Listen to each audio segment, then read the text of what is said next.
우리에게 주신 하나님의 말씀은 고린도전서 1장 10절에서 17절입니다.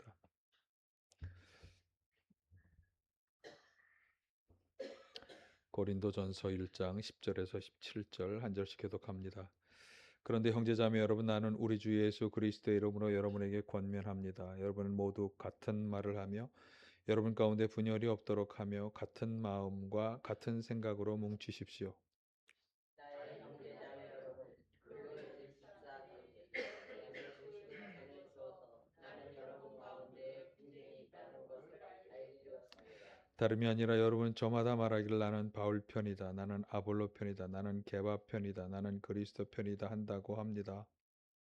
그리스도께서 갈라지셨습니까? 바울이 여러분을 위하여 십자가에 달리기라도 하십니까? 누구는 여러분의 바울의 이름으로 세례를 받았습니까? 내가 여러분 가운데에서 그리스보와 가이오 밖에는 아무에게도 세례를 준 일이 없음을 감사드립니다.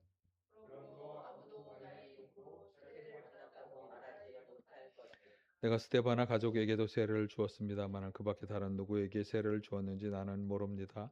그리스도께서는 세례를 주라고 나를 보내신 것이 아니라 복음을 전하라고 보내셨습니다. 복음을 전하되 말의 지혜로 하지 않게 하셨습니다. 그것은 그리스도의 십자가가 헛되이 되지 않게 하시려는 것입니다. 아멘. 할렐루야. 주님의 은혜와 평강이 함께 하시길 간절히 축원합니다. 오늘 본문에서 바울 사도가 주로 말씀하는 것은 성도들 가운데 있는 분열입니다. 특별히 이 고린도 교회는 오늘 11, 12절의 말씀을 보시면 나는 바울 편이다, 나는 아볼로 편이다, 나는 게바 편이다, 나는 그리스도 편이다 이렇게 말하면서 고린도 교회 성도들이 갈라져 있었습니다. 이렇게 편파적으로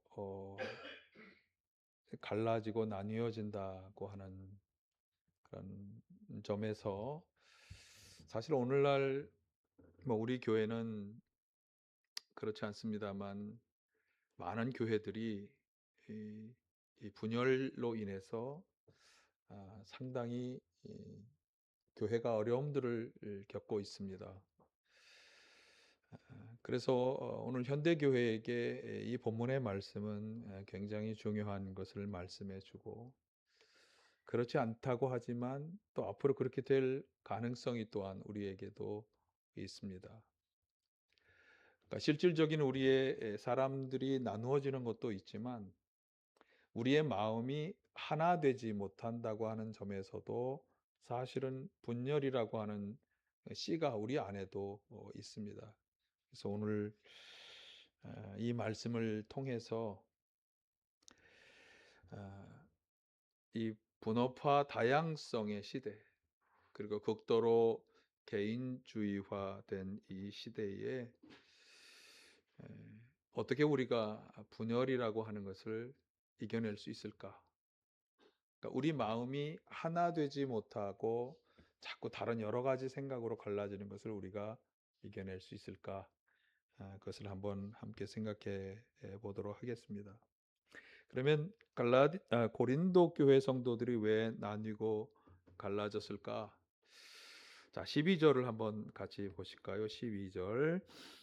여러분은 저마다 말하기를 나는 바울 편이다, 나는 아볼로 편이다, 나는 게바 편이다, 나는 그리스도 편이다 한다고 합니다. 그러니까 바울, 아볼로, 게바는 베드로, 그리고 그리스도, 이것을 내세운다고 하는 것은 사람마다 그 이름을 중심으로, 그 이름 위주로 그것을 더 중요하게, 혹은 그것이 정말 중심적인 거다라고 하는 생각을 가지고 있게 되었다고 하는 거죠. 그래서 내가 참으로 존경할 수 있는 사람은 바울뿐이야. 내가 진짜 인정할 수 있는 분은 베드로뿐이야. 내가 진짜 신뢰하고 믿을 분은 그리스도뿐이야. 이렇게 자기들만이 이 중심으로 삼고 생각하는 그런 인물들별로 나누어지게 되었다. 이걸 다시 말하면 다른 사람, 다른 것에 대해서는 에, 인정하지 않고 존중하지 않는 그런 상태가 되었다. 이렇게 말할 수 있겠습니다. 그러나 사실 바라보는 대상, 호감을 품는 대상이 이렇게 달라지는 건 사실 어쩌면 당연한 것입니다. 왜냐하면 그것을 바라보는 우리 자신이 다 다르기 때문에 다른 마음, 다른 생각, 다른 성향을 다 가지고 있기 때문에 다르게 보고 다른 의미를 부여하고 다르게 비중을 두는 것은 어떻게 보면 당연한 것입니다. 그렇잖아요. 저와 여러분은 다르죠. 자라온 환경도 다르죠. 배워왔던 읽었던 책도 다르죠. 예. 어린 시절의 환경도 다 달라요. 그러니까 우리가 같을 수 있다는 것 자체가 기적이에요. 그죠? 다르기 때문에 다른 생각을 하고 다른 대상에게 호감을 품는 건 당연한 거예요. 그래서 이렇게 다르다는 것을 받아들이고 인정해야 하는데 지금 나는 누구 편이야 하는 사람들은 다른 사람, 다른 것에 대해서 인정하지 않게 되었다고 하는 점에서 분열이 시작되었다. 이렇게 말할 수 있겠습니다.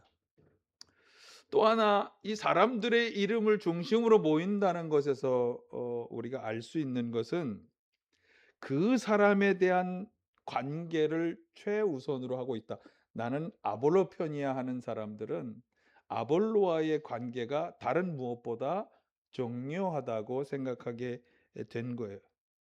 그러니까 자신이 누구와 어떤 관계를 맺느냐 하는 것을 중요하게 생각하는 데서 분열이 일어나게 된다. 물론 우리는 다 개인적인 관계들을 맺고 살아가죠.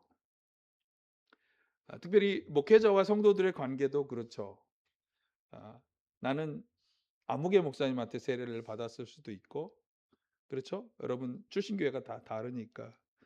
또 아무개 목사님이 기도해 주셔서 내 질병을 치유받았던 경험도 있을 수 있고, 아무개 목사님의 신방을 받아서 은혜 받았던 경험도 있고, 다 그런 다른 개인적인 관계들을 맺을 수가 있어요.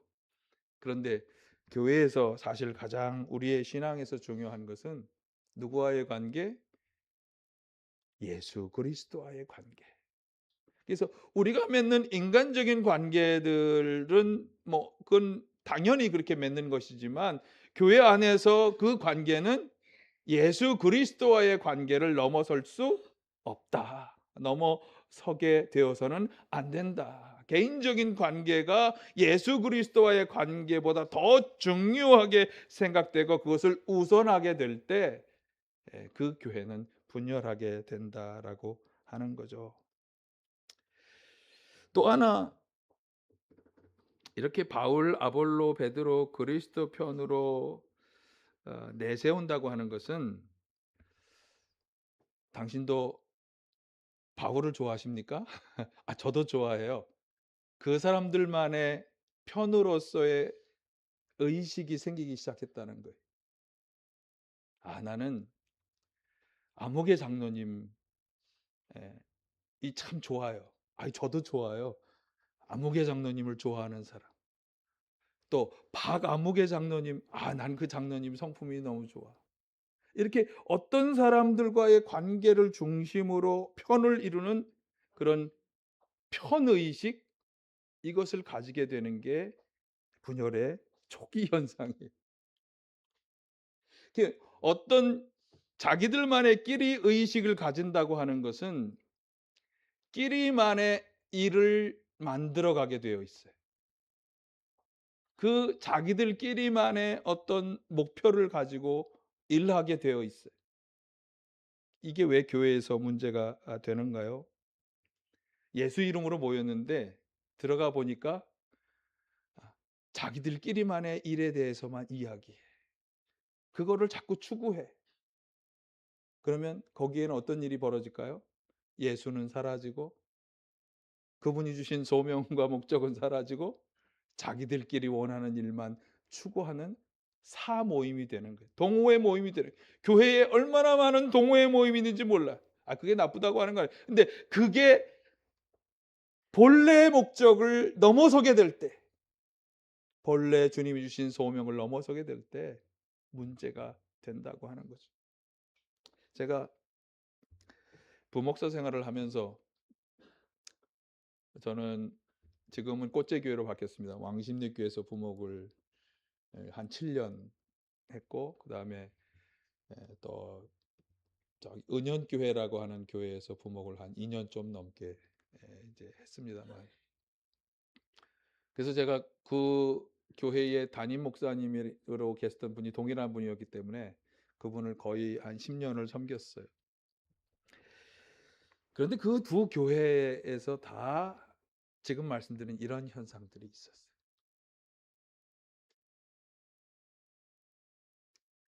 이 왕십리 이 교회에서는 나는 저 사람이 싫어.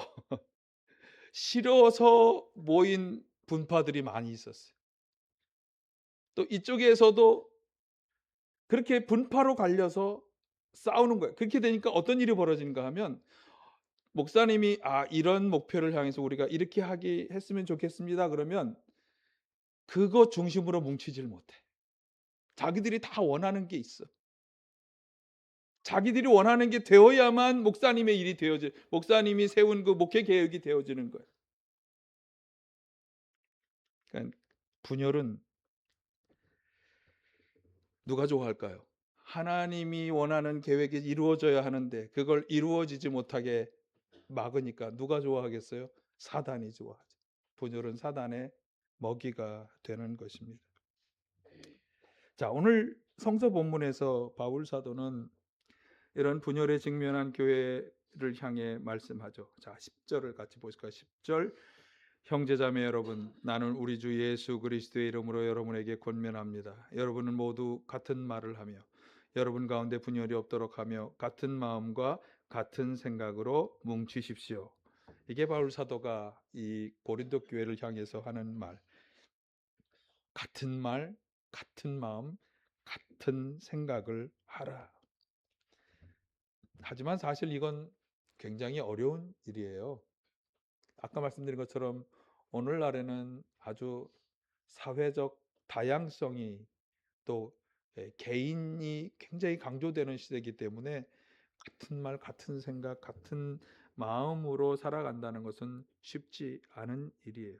어떻게 보면 같은 말을 해야 된다, 같은 마음을 가져야 된다. 이건 사회주의 국가, 공산주의 국가에서나 가능한 일이죠. 80년대에 90년대에 일어났던 일인가 한 20년 전쯤에 대통령 우리나라가 군사 정권에서 막 문민 정권으로 막 바뀌고 이럴 때 대통령으로 당선된 분 그 진영에서 그 대통령 인수위원회에서 기자들의 성향을 조사했다는 것이 큰 반발을 일으켰던 그런 뉴스가 나온 적이 있어요. 그러니까 기자들의 성향을 다 조사해서 이 사람이 친 우리 성향이냐 반 우리 성향이냐를 갈라놓은 거예요. 그런 조사를 했다는 게 어떻게 알려지게 되어서 사람들이 그러면 자기 생각과 반대되는 사람들은 어떻게 하겠다는 거냐 막 큰 반발이 일어났던 기억이 나요. 그러니까 자기와 같은 생각을 하는 사람들만 데리고 뭔가를 하고 그렇지 않은 사람들을 이렇게 배제시키려는 이런 시도가 사람들을 아주 불편하게 만드는 시대인 거죠. 지금 우리 시대가 그런 시대인 거예요. 자, 그렇게 같은 생각을 한다는 것, 같은 말을 한다는 게 좋은 것 같지만 또한 반발을 초래하는 이런 시대 속에서 그러면 바울 사도가 한 이 말을 우리는 어떻게 이해해야 할까? 자, 13절에 주목해 보아야 합니다. 13절을 보실까요? 13절. 그리스도께서 갈라지셨습니까? 바울이 여러분을 위하여 십자가에 달리기라도 했습니까? 또는 여러분이 바울의 이름으로 세례를 받았습니까? 자, 여기서 우리가 주목해야 할 것은 그리스도가 갈라졌느냐라고 하는 말씀이에요. 그리스도가 아니라 바울이나 다른 누가 십자가를 졌느냐라고 하는 이 질문, 이 역질문의 중심은 무엇입니까? 신앙 안에서 우리가 추구하고 바라보고 나아가야 할 대상, 그리스도라고 하는 그 목표와 가치는 절대로 갈라질 수 없다. 수단과 방법이 달라질 수 있겠죠.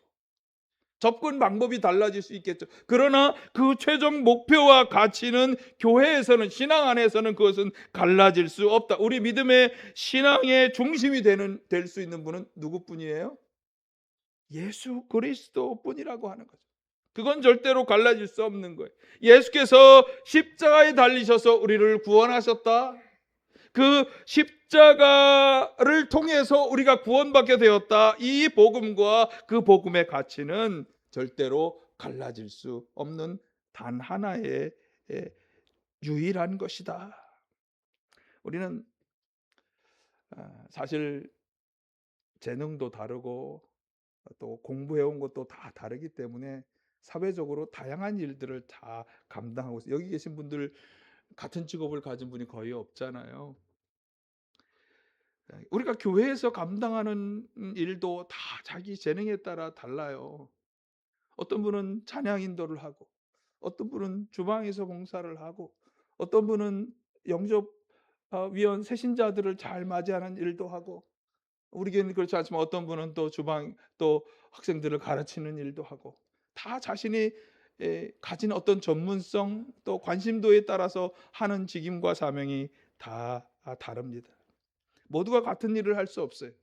모두가 같은 일을 하면 오히려 교회가 해야 할 여러 가지 일들에 오히려 혼살만 오고 잘 할 수 없을 거예요. 그래서 나누어서 갈라져서 그 일들을 감당한다고 하는 것은 효과적이고 그 일을 더 잘 감당하는 좋은 방법이 될 것입니다. 그러나 그 모든 일에 있어서 중심은 예수 그리스도 단 한 분이셔야 한다고 하는 거죠.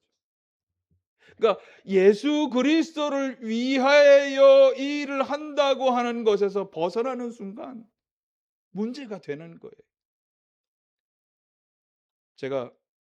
저는 부목사 시절에 담임 목사님과 장로님들 혹은 부서 부장들하고 그 원활한 소통을 잘 하도록 중간 역할을 잘 하는 게 부목사, 특히 기획 목사의 아주 중요한 역할이에요.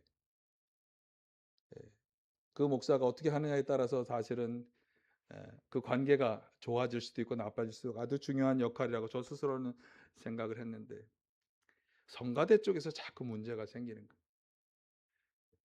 목사님이 세웠던 어떤 목회 계획이 있고 목표가 있어요. 그런데 지휘자라고 하는 분이 성가대원들을 다 휘어잡고 성가대 담당 장로님까지 휘어잡고 목사님하고 상관없이 자기가 하고 싶은 대로 해나가려고 하고 자꾸 시도를 하는 거예요. 저는 이걸 그냥 내버려 둘 수가 없는 거예요. 부목사 입장에서. 목사님이 원하는 방향으로 끌어와야 할 제 스스로의 부담 혹은 책임이 있다고 느껴져서 따로 그분을 만나서 식사하고 대화하고 막 그런 시도를 했던 기억이 나요. 사람들이 어떤 책임적인 위치에 올라가면 자꾸 자기가 하고 싶은 걸 하고 싶어 해. 거기에 뭐가 있어야 된다고요? 예수 그리스도가 있어야 돼.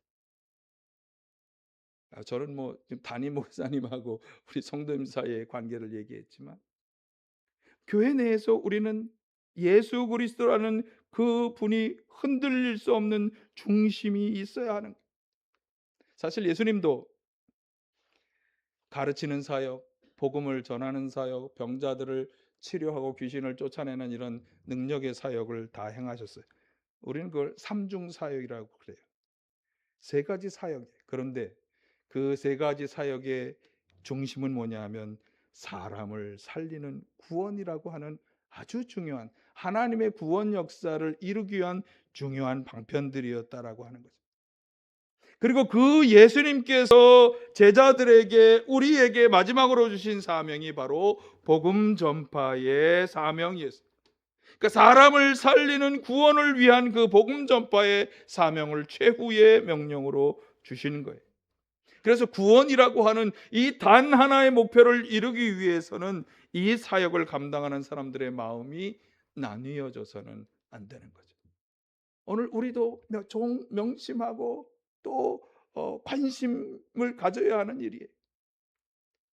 우리 성도들이 한 마음 한 뜻으로 바로 주님의 이 마지막 명령에 최선을 다해야 하고, 저는 그렇게 우리 성도들의 마음을 이끌어가는 일을 감당해야 하는 거죠. 여러분, 우리 믿음의 시작점이자 종착점인 분이 예수 그리스도 한 분이시고, 그분 예수님께서 명하신 것이 하나이기 때문에 우리가 한 마음으로 나아가 그 일을 감당해야 한다. 이 사실을 꼭 기억하시기를 바랍니다. 예. 교회 다니면서 친분 관계 쌓고, 교회 다니면서 마음에 좀 위로를 얻고 그러면 됐지 뭐 목사님. 그것도 좋지만 예수님께서 우리에게 주신 그거 하나를 우리가 중심으로 삼자. 중심으로 삼아야 하지 않을까 하는 그런 말씀을 드리는 것입니다.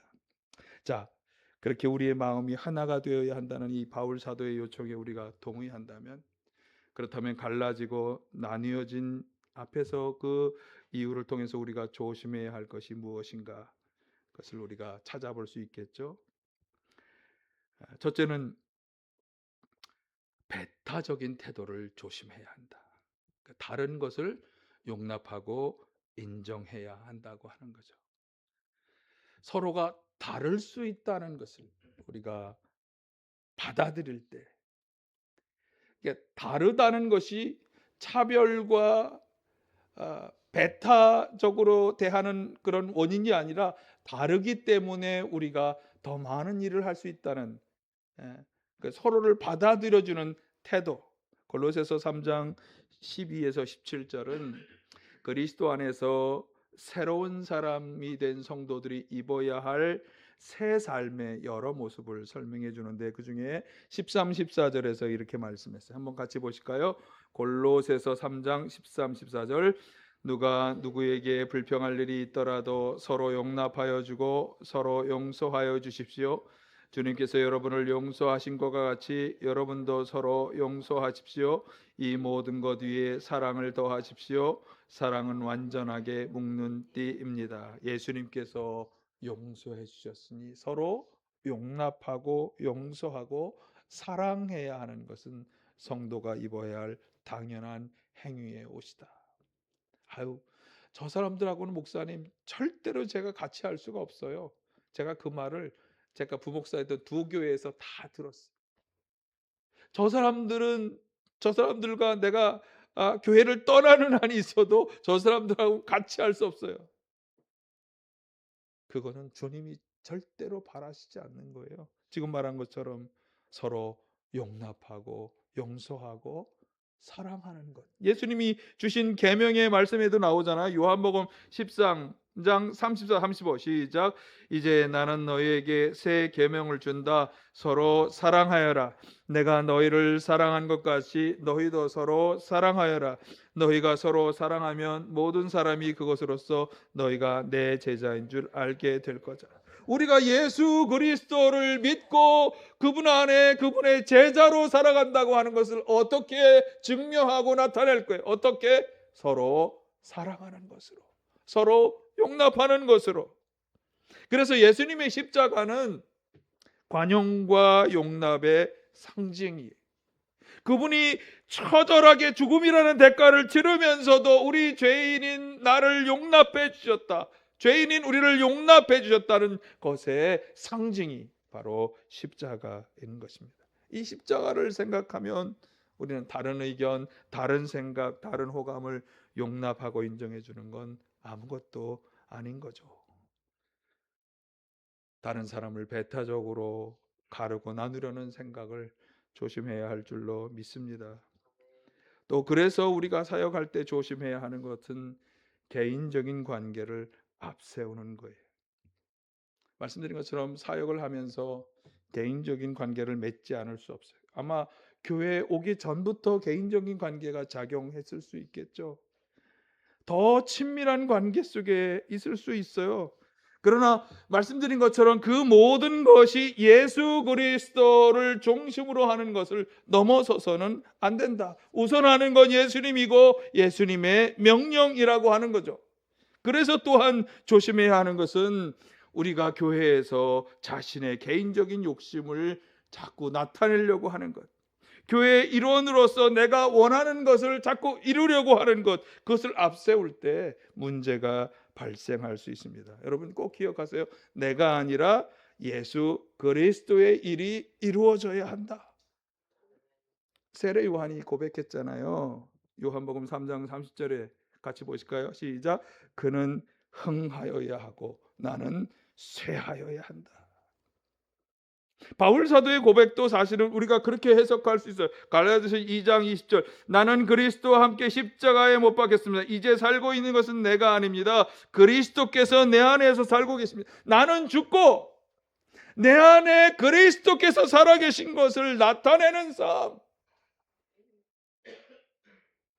그래서 예수님을 온전히 신뢰하는 믿음으로 예수님과 같은 마음으로 함께 살아가려고 하는 삶. 이것이 바로 거듭난 그리스도인의 삶인 것이죠. 이것이 바로 주님의 십자가를 부끄럽게 하지 않는 일이에요. 오늘 본문에서도 말씀하잖아요. 보실까요? 그것은 그리스도의 십자가가 헛되이 되지 않게 하시려는 것입니다. 예수님께서 짊어지신 십자가가 헛되지 않도록 나 자신의 욕심과 나 자신의 이기심을 다 내려놓고 주님과 주님의 십자가를 앞세우며 살아가는 것. 이것이 우리 그리스도인들이 살아가야 할 새 삶의 모습인 거죠. 그래서 또 하나 조심해야 하는 것은 우리가 어떤 일을 행할 때 이것이 나의 욕망에서 기인한 것은 아닐까. 그러니까 내가 영광을 받으려고 이 일을 하는 것은 아닐까. 조심해야. 누가 영광을 받아야죠? 누가? 예수님께서. 내가 하는 어떤 일이든지 그 일을 통해서 영광 받으셔야 할 분은, 영광과 찬양을 받으셔야 할 분은 예수님뿐이다. 자기가 영광 받으면 일시적으로 순간적으로 좋을 수는 있어요. 그런데 하나님이 별로 좋아하지 않는 일이면 그게 무슨 소용이 있겠어요? 잠깐 좋고 말 거예요.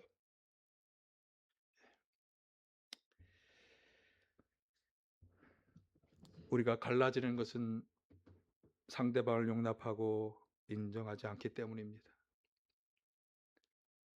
사사로운 관계를 예수님과의 관계보다 앞세웠기 때문이고, 주님이 원하시는 일보다 자신의 목표와 자기가 하려는 일을 했기 때문입니다.